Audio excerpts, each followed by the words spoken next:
Okay welcome दोस्तों, मैं अमोल कासार आपका स्वागत करता हूं। आज का जो सेशन है बहुत ही इंपॉर्टेंट है और करीब करीब 4 मार्क्स का ये क्वेश्चन आपके एग्जाम में आने वाला है। क्या क्वेश्चन है सर? तो पहले तो देख लो, identify and explain the concept from the given illustrations.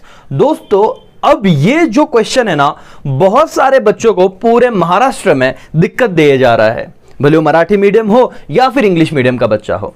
क्यों सर? क्योंकि यहां पे ऐसे नहीं बताया ना कि भाई what are the types of utility, बच्चा लिख देगा। क्योंकि जो लर्न किया है, समझा है, मैंने रटा है, 4 बातें हैं, लिख दो भाई, टाइप्स पूछा है। यहां पे आपको पहले यह समझना पड़ेगा एग्जाम में कि कौन से चैप्टर में से वो चीज पूछी गई है। और 80 में से 4 मार्क्स का क्वेश्चन, मतलब 2 मार्क्स ईच, ये बहुत ही जरूरी है आपके लिए कि उसको सही तरीके से लिखो। राइट सर, ये कहां पे आने वाला है क्वेश्चन? तो दोस्तों ये जो क्वेश्चन है आपको आएगा question number 2A, identify and explain the concept, 2 marks each, कोई भी 2 लिखने हैं आउट ऑफ 3 में से। जैसे ही आप पहला क्वेश्चन सॉल्व कर दोगे ऑब्जेक्टिव्स का, बच्चों को पैनिक सिचुएशन नहीं हो जाना चाहिए 2A में आके। समझ रहा है क्या आपको? नहीं तो क्या होता है सर, 2-2 मार्क्स का भले क्वेश्चन है, लेकिन जब नहीं आता ना तो एक अलग से टेंशन आ जाता है। तो मैं चाहूंगा कि इस क्वेश्चन का प्रैक्टिस आपको बहुत सही ढंग से करना है। राइट, इतनी बातें क्लियर है। दूसरा इंपॉर्टेंट सवाल, सर 2 मार्क्स के लिए कितने पॉइंट लिखे? तो मेरे भाइयों और मेरी बहनों, बहुत बार बहुत सारे क्लासेस में कहा जाता है कि 1 मार्क्स के लिए 2 पॉइंट लिखो। आई अग्री, लिखने चाहिए, वो कुछ गलत नहीं बता रहे हैं। लेकिन जब इकोनॉमिक्स जैसे सब्जेक्ट की बात आती है, आप लोग, ये कंसेप्चुअल पेपर है, रादर बता दें कि ये कंसेप्ट बेस्ड पेपर है, कि आप खुद से अगर एक किसी आंसर के 2 ही पॉइंट बनेंगे तो आप 2 पॉइंट क्या बनाओगे? और अगर फेंकने जाओगे, स्टार्टिंग में कुछ अपने हिसाब से बना के आया तो चेकर बोलेगा ये फेंक रहा है, तो वहां पे हो सकता है कि चांसेस से मार्क्स कम हो जाए।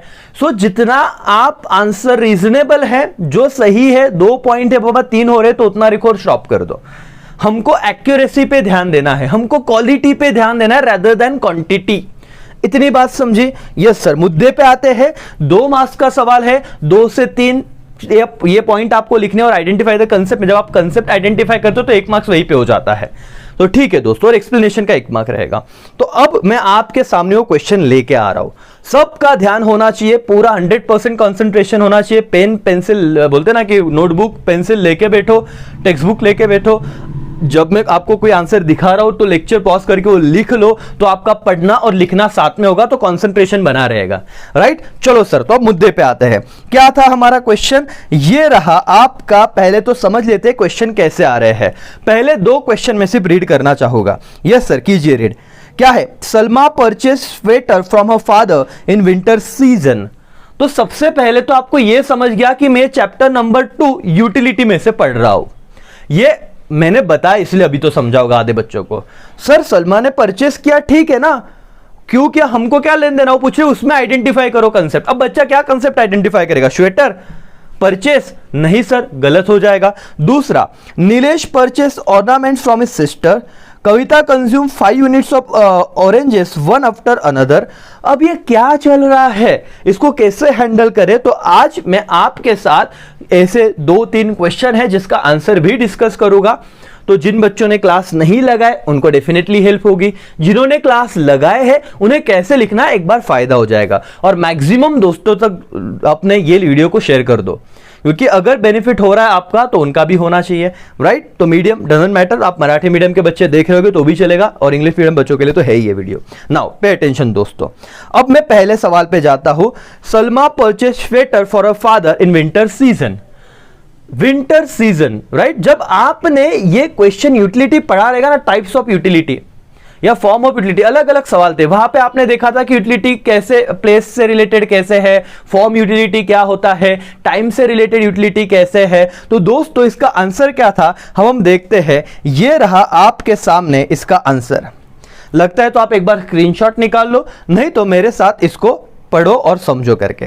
कैसे लिखे सर? पहले तो आपको सबसे पहले वो स्टेटमेंट पूरा लिखना है। अब ये लिखने की बात बता रहा हूं कैसे प्रेजेंटेशन करना है। आप लिखोगे क्वेश्चन जो भी था 2A का 1 part, Salma purchase sweater from her father in winter season. Sir ये लिखना है, लिखो, फायदा होता है। फिर कंसेप्ट क्या था सर? कंसेप्ट था टाइम यूटिलिटी। क्या कहा मैंने? आंसर लिखो, कंसेप्ट उसको बॉक्स कर देना, टाइम यूटिलिटी। फिर उसका एक्सप्लेनेशन, आइडेंटिफाई द कंसेप्ट हो गया। अब एक्सप्लेनेशन, क्यों वो टाइम यूटिलिटी, वो बताना पड़ेगा। तो when the utility of a commodity increases with change in its time of utilization it is called time utility. पहला पॉइंट समझा क्या? कि जब किसी भी कमोडिटी का जो भी डिमांड है, वो यूटिलिटी है, वो किसके साथ बढ़ता है? टाइम के साथ। सर अब जो स्वेटर है वो विंटर में ही ज्यादा डिमांड होगा कि नहीं? हाँ सर, ऐसा तो ना गर्मी में आप स्वेटर को मतलब डिमांड करोगे, क्योंकि उसका कोई यूटिलिटी ही नहीं है समर सीजन में, और तब देखो प्राइस भी कम हो जाता है। समझ रहा है? ओके, आगे, time utility is also created by storing goods and making it's available during the time of need और स्केर्सिटी। जब आप किसी, जैसे अम्ब्रेला एक एग्जांपल है, आप बारिश के सीजन में उसका यूटिलिटी ज्यादा है तो ज्यादा सेल होगा। रेनकोट हो गए, अब आप क्या करोगे? विंटर और समर में उसे स्टोर करके रखोगे, जब सही सीजन आएगा तब उसे सेल करने को निकालोगे। तो यहां पे अगर यहां पे एग्जांपल था स्वेटर का, अगर कोई अम्ब्रेला का एग्जांपल आ जाता, राइट, कोई जैसे कि कॉटन के कपड़ों का एग्जांपल आ जाता, यहां पे बोर्ड एग्जाम में वो क्वेश्चन चेंज कर सकते हैं, लेकिन कंसेप्ट समझ रहे हैं आपको कैसे लिखना है, तो उसका आंसर टाइम यूटिलिटी ही रहेगा। समझ में आ गया? यस सर, पहला पॉइंट आपने एक्सप्लेन किया। दूसरे पॉइंट की तरफ कैसे उसको खत्म करना है। Hence, this illustration related to the concept of which utility? Time utility. In this illustration, Salma purchased sweater for her father at the time when it was needed, that is winter season. क्योंकि जब जरूरत थी तब सलमा ने वो चीज purchase किया, इसीलिए इसको हम टाइम यूटिलिटी कहेंगे। समझा दोस्तों? और 2 मार्क्स मिलेंगे ही मिलेंगे, क्योंकि क्या चेक किया? कंसेप्ट चेक किया। अच्छा सर, इसमें हम क्या एक्स्ट्रा लिख सकते थे? अगर आपको कुछ लिखना ही है, एक पॉइंट ऐड ही करना है, तो बाद में डेफिनेशन या मीनिंग लिख देना, यूटिलिटी क्या होता है। आपने इतना नॉलेज लेके ही रखा है और आपको टाइप्स भी पता है, वो भी लिख देना बाद में एक चार्ट बना के। लेकिन मेन मुद्दे की बात पहले लिखना, बाद में आपका एक्स्ट्रा ज्ञान बाद में दिया तो भी चलेगा, राइट। चेकर को इतना आंसर मिल गया, वो सेटिस्फाइड हो गया। समझा? तो 2 मार्क्स का टेंशन अब आपको नहीं रहेगा। ये क्वेश्चन बहुत ही अच्छे से आपको करने हैं करके। चलो सर, पहला तो हो गया, लिख भी लेना अभी ये, और हाँ कंपलसरी लिखना है, और लिखोगे तो ही मतलब होगा लेक्चर का। Now, Nilesh purchase ornament from his sister from his sister. Sir क्या है ये? तो उसने परचेस किया नीलेश ने, अब इसको कैसे हम समझे करके। ये देखो कंसेप्ट क्या है sir? Value in exchange, that is possession utility. 2 चीज हो सकते हैं, तो आप पोजेशन यूटिलिटी लिखोगे तो बेटर रहेगा, राइट, नहीं तो दोनों लिख देना। क्या है? The law of DMU, diminishing marginal utility, explain paradox of value by showing the difference between value in use and value in exchange. Some commodity have high value in use and some commodity have high value in exchange. Sir ये क्या है value in use and value in exchange? मेरे दोस्तों, पानी, water अगर आपको 1 हफ्ते तक नहीं मिला तो क्या आप जिंदा रह पाओगे? सर जी भी ले गए। 1 महीने तक नहीं मिला, सर अब पूछो मत। अब क्या है, पानी का, वाटर का वैल्यू इन यूज बहुत ज्यादा है, लेकिन 20 रुपए में 1 लीटर मतलब बॉटल, वाटर बॉटल मिल जाता है, तो वैल्यू इन एक्सचेंज ज्यादा है क्या? नहीं। समझ रहा है? उसके बिना हम जी नहीं सकते। वैल्यू इन यूज है, लेकिन वैल्यू इन एक्सचेंज सर 20 रुपए लीटर मिल जाता है। What do you mean by value in exchange?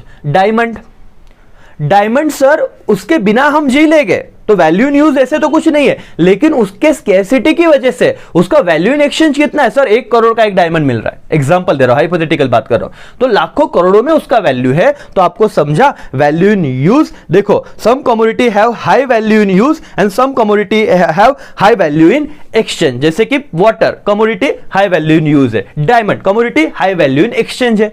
समझ रहा है? यस सर, तो हमको ये वाला पॉइंट भी समझ गया करके।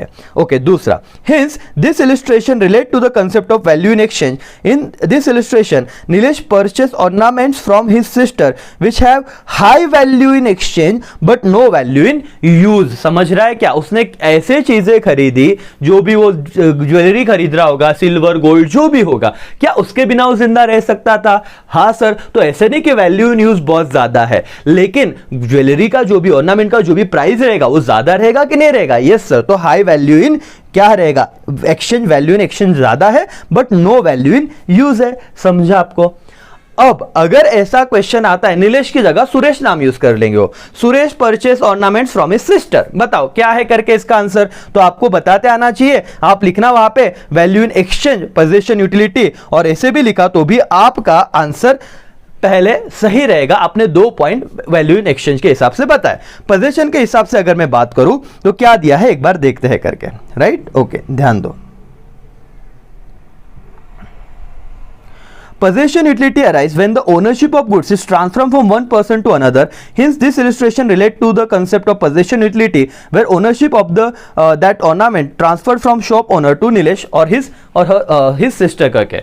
दोस्तों क्या था, अगर आप लिख रहे हो उसका क्या आंसर लिखोगे? बहुत सिंपल रखते हैं, कंफ्यूज बिल्कुल भी मत होना। अगर आपने कुछ बच्चे को लगता है सर मेरे को ना यहाँ पे पोजेशन यूटिलिटी दिख रहा है, क्यों? क्योंकि एक पर्सन से कुछ पोजीशन दूसरे पर्सन के पास ट्रांसफर ही तो वो यूज कर सकता है, तो ठीक है बाबा, आप पॉइंट नंबर 3 और 4 लिख देना कि एक पर्सन से जब, क्योंकि देखो मोबाइल जब मोबाइल शॉपकीपर के पास है, राइट, तो मेरे को कोई वैल्यू है क्या? नहीं सर, आपने टेक्स्ट बुक पढ़ा होगा तो आपने वहां पे देखा होगा, जब मैं उससे खरीद लेता हूं तो मेरे पास क्योंकि पोजीशन है तो मैं उसका इस्तेमाल कर सकता हूं, मेरे को उसका फायदा होगा, यूटिलिटी क्रिएट होगा, राइट? तो सर आप वैल्यू इन एक्सचेंज लिखोगे तो पॉइंट नंबर 1 और 2 लिखना। अगर आप पोजीशन यूटिलिटी लिखोगे तो आप लिखना क्या? पॉइंट नंबर 3 और 4। इसका आप स्क्रीनशॉट निकाल सकते हो, राइट? नहीं तो वीडियो पॉज करके लिख लो तुरंत। ओके दोस्तों, नाउ अब सर हम क्या लिखे वो भी आप ही फाइनल बता दो, हम तो क्या डिसाइड करें। जिनको वैल्यू इन एक्सचेंज अच्छा लग रहा है, कंफर्टेबल लग रहा है वो लिखो, नहीं तो मेजोरिटी बच्चे पोजीशन यूटिलिटी लिख दो, इजी है वो, तो वही एक क्लियर करना और वो आप लिख लेना करके, तो पोजीशन ही लिखना, राइट? क्या सारे क्वेश्चन ले लो इसी लेक्चर में कि आगे के लिए कोई लेक्चर लिखना है? कविता वाला गुड्स थर्ड भी कर लेते, चलो। Kavita consume 5 units of oranges and one after another. Okay sir, ये क्या था? एक बंदी है, कुछ ऑरेंजेस खा रहे, एक के बाद एक खा रहे। सर क्या बताए, क्या आइडेंटिफाई कंसेप्ट करे, कैसे इसको लिखे? अब कुछ ढोकले बोले कि सर भूख लगी होगी। अब बेटा इसे मजाक करके आए, चेकर और ज्यादा बड़ा मजाक करेगा तुम्हारे साथ ना, 0 दे देगा। तो एकदम सीरियसली इस चीजों को समझना है। कविता कंज्यूम 5 यूनिट्स, पहले तो क्वेश्चन पूरा लिखो, राइट? क्वेश्चन 2 में आने वाला है सर, कहां पे? क्वेश्चन 2A आपने लिखा, उसमें 1 रहेगा, right? Kavita consume 5 units of oranges one after the another. लिखे क्या सर? कंसेप्ट पूरा बॉक्स में लिखना। Identify the concept. कंसेप्ट क्या है? कंटिन्यूटी। अब कंटिन्यूटी क्या है पहले तो ये समझना चाहिए कि तेरे को ये क्वेश्चन कहां से आया, तुमको एक क्वेश्चन आया है यूटिलिटी से। अब देखते हैं, continuity is an assumption to the law of what? DMU, where it assumes that different commodity are consumed in quick succession without any lapse of time. एक assumption है sir law of diminishing marginal utility का, कि अगर वो law आपको सही ढंग से कंप्लीट चाहिए तो जो भी कंजम्पशन हो रहा है वो वन आफ्टर अनदर होना ही चाहिए। समझ रहा है सर? तो ये जिस बच्चे ने लॉ ऑफ डीएमयू पढ़ा होगा, जिस बच्चों को ये पता होगा कि अरे हाँ वहां पे कंटिन्यूटी का ना एक ऑप्शन, एक अजम्पशन में एक पॉइंट था, तो उन्हें तुरंत क्लिक हो जाएगा। डिफिकल्टी कुछ भी नहीं, सिर्फ आपको लिंक करना है आपका जो नॉलेज है उसके साथ। तो आपने क्या कहा? अच्छा कंटिन्यूटी, तो ये वाला पॉइंट है भी लॉ ऑफ डीएमयू का अजम्पशन है। आगे, hence this illustration relate to the concept of continuity because Kavita consume 5 oranges one after the another. मिल गए आपको 2 में से 2 मार्क्स। अब लॉ ऑफ डीएमयू क्या होता है ये अगर आपको उसके बाद एक्सप्लेन करना है, 4 पॉइंट बनाने को कर दो, नहीं तो इतना भी सफिशिएंट है। समझ रहा है सर? यस, 3 हो गए, 4। Bhushan refuse to eat 5th chapati after eating 4th chapati. तो इस लेक्चर में सारे क्वेश्चन में कवर कर ही लेता हूं, राइट? अब भूषण भाई के पास जाते हैं, क्या इनका कहना था, क्या इनकी भावनाएं थे, देखते हैं। ओके सर, भूषण ने क्या किया? रिफ्यूज, रुक गया वो बोलता नहीं आता पोट भरले, आता मला खायचं नाही, रिफ्यूज कर दिया सर, तो रुक गया सर। मैक्सिमम सेटिस्फैक्शन, पेट पूरा भरा है उसका। अब आते हैं आंसर पे। द पॉइंट ऑफ सैटिटी, समझ में आ रहा है क्या? पॉइंट ऑफ सैटिटी क्या रहता है सर? मैक्सिमम सेटिस्फैक्शन उस पॉइंट पे, when your TU is maximum and MU is 0। वो पॉइंट याद आ रहा है कि आपको? ऐसे चार्ट था देखो, एक ही जगह से दोनों चालू होते हैं, एमयू नीचे नीचे डिक्लाइन होता है, टीयू बढ़ते जाता है। जब टीयू मैक्सिमम है तब एमयू इस एक्सिस को टच करता है, ये आपका पॉइंट ऑफ सैटिस्फैक्शन होता है, मैक्सिमम सेटिस्फैक्शन। उसके बाद आप कंज्यूम करोगे तो डिसयूटिलिटी होता है। आई होप आपने पढ़ा रहेगा यूटिलिटी और आपको समझा कि मैं क्या बता रहा हूं। Okay, point of satisfaction, the point of satisfaction refers the point when TU, देखो ये तो सिंपल था, is maximum and MU is 0। तो जिस स्टूडेंट ने relationship between total utility and marginal utility ये किया हुआ है, तो कंसेप्ट तो वही लिखना है, सिर्फ आपको समझना चाहिए कि एक बंदा अगर कोई पर्टिकुलर पॉइंट पे रिफ्यूज कर रहा है खाना तो उसका मैक्सिमम सेटिस्फैक्शन हो गया। तो टीयू एमयू, देखो क्वेश्चन में कहीं पे भी पूछा है क्या? देखो ना, नहीं सर, लेकिन इस लेवल पे पढ़ाई करनी पड़ेगी और ऐसे पढ़ो दोस्तों कि उसका कुछ यूज हो। दिन में सर 10 घंटे पढ़ रहे, अरे तुमको अगर यही नहीं पता कि उसका एग्जाम के एंगल से तुम कैसे करने वाले हो, क्या मतलब है? सिर्फ सेटिस्फैक्शन के लिए मत खत्म करो चीजें। समझ में आ रहा है क्या? जो चीज पढ़ रहे आप डंके की चोट पे बोल सकते हैं कि नहीं सर अब आने दो, हमको लिखते आएगा। ये कॉन्फिडेंस मैटर करता है, समझ में आ रहा है? और आप होशियार हो, सब होशियार रहते हैं।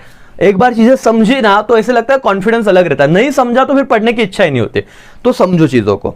The point of satisfaction refer क्या TU is maximum, MU is 0। After this point additional unit consume would be lead to disutility और नेगेटिव और मार्जिनल यूटिलिटी। पता है बाबा, ये देखो ये पॉइंट नीचे जाएगा तो नेगेटिव में चला जाता था मार्जिनल यूटिलिटी का, अगर आपको ग्राफ याद आ रहा है तो वही पॉइंट था। आपने टीयू और एमयू के रिलेशन वाली बात यहां पे लिखी। जब टीयू मैक्सिमम होता है, एमयू टच करता है एक्स एक्सिस को, तो उसको मैक्सिमम सेटिस्फैक्शन का पॉइंट कहते हैं। और उसके बाद अगर एडिशनल यूटिलिटी कोई बंदा एडिशनल यूनिट कंज्यूम करता है तो वो क्या हो जाता है? डिसयूटिलिटी में जाता है। पहला पॉइंट खत्म। Therefore this illustration relate to the concept of point of satiety. The Bhushan has reached the point where 4 chapatis and he is refusing eat 5th chapati because it would result in what? Disutility. अगर वो खाता तो उसको disutility हो जाती। समझ रहे हैं ना? पहले अंदर या फिर बाहर आता कुछ देर बाद।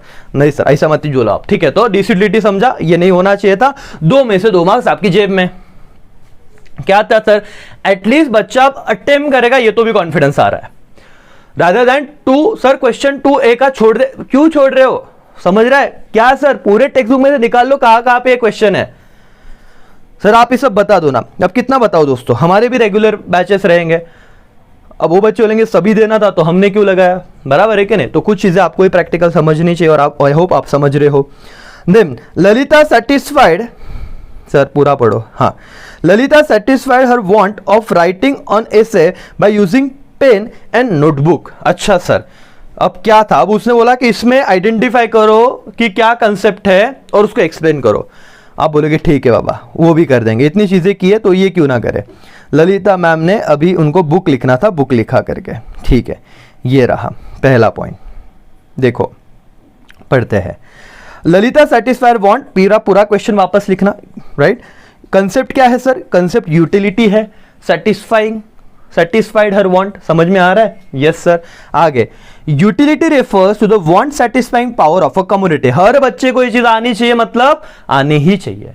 कोई भी स्टूडेंट इस कंसेप्ट को मतलब ना लिख के, अगर लिख के नहीं आया तो उसके जितना, तो बोलते ना कि मतलब ऐसे ही कि भाई तेरे पास मतलब ऐसे था कि हाथ के मार्क्स दे रहे थे तूने नहीं लिए, वो मतलब सिंपल क्वेश्चन को छोड़ना मत।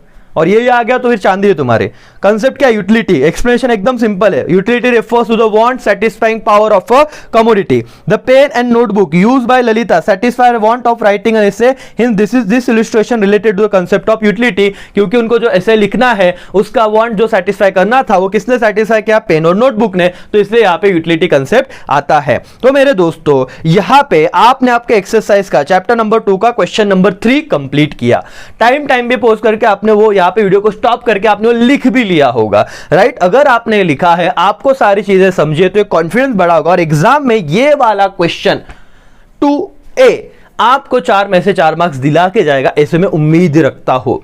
दोस्तों बिल्कुल भी पैनिक मत होना। आई नो कि टाइम बहुत ही ऐसे आजू बाजू नेगेटिविटी है, आप लोग उसमें भी पढ़ाई करो, यही बहुत इंपॉर्टेंट बात है, यही बहुत अच्छी बात है।